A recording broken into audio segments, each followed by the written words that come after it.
Let me tell you a story about how Visualize and Realize immediately impacted my life. I had set down a goal as I wanted to learn how to make a living off my art and passions. Now, as I was driving past on my way home from working out with my wife, I saw that there was a space opening up right on the road, and I live in a town of 3,000 people, of a gallery opening up. And I was like, oh, this might actually fit the space really nicely. Let's pull over and check it out. I was like, ooh, this looks like it would really be a perfect spot for my work, for this new work that I was creating. And I saw the number on there, and my wife made me go back. She said, go write down the number. I said, all right. I wrote down the number and the contact name. I sat down in the car, and she goes, okay, now call them. I was like, all right. So I called them up, and they said, I left a message saying, oh, I have some new work that I think would work perfect in your space. They called me back. It turns out it was someone I actually knew that had put on some art fairs in our town, and she said, what time do you want to show?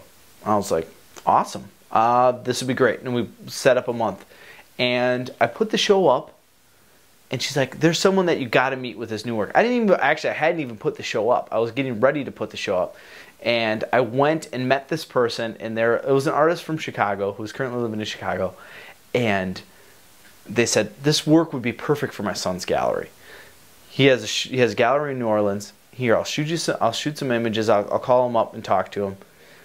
Sent a couple paintings down before my show was even done in Kewaunee, in this town of 3,000 people. I had already sold a piece for over $5,000 in New Orleans. Now, this is something that I had already worked on, this art, and it had already been my passion, something that I had been really working at. So it wasn't like this is an instantaneous manifestation of some amazing thing, like I got a lottery pick or something like that and I was able to win the lottery or something.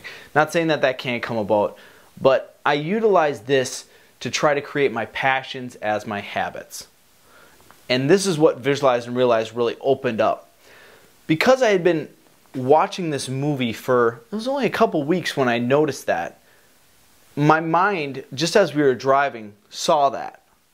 Now, these resources for what you want to achieve are all out there. This isn't something that you have to create everything for it.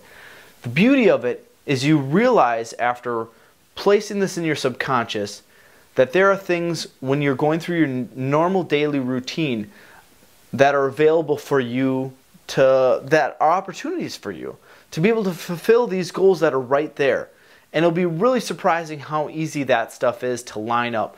Really, all it is you're connecting the dots. The dots are already there. It's just figuring out what you want and then opening up to the idea of a different way of coming about it. Maybe even an easier way of coming about it. Maybe there's less work. I had gone through and visited galleries all throughout Chicago, all throughout New York, trying to figure out what would be a great fit.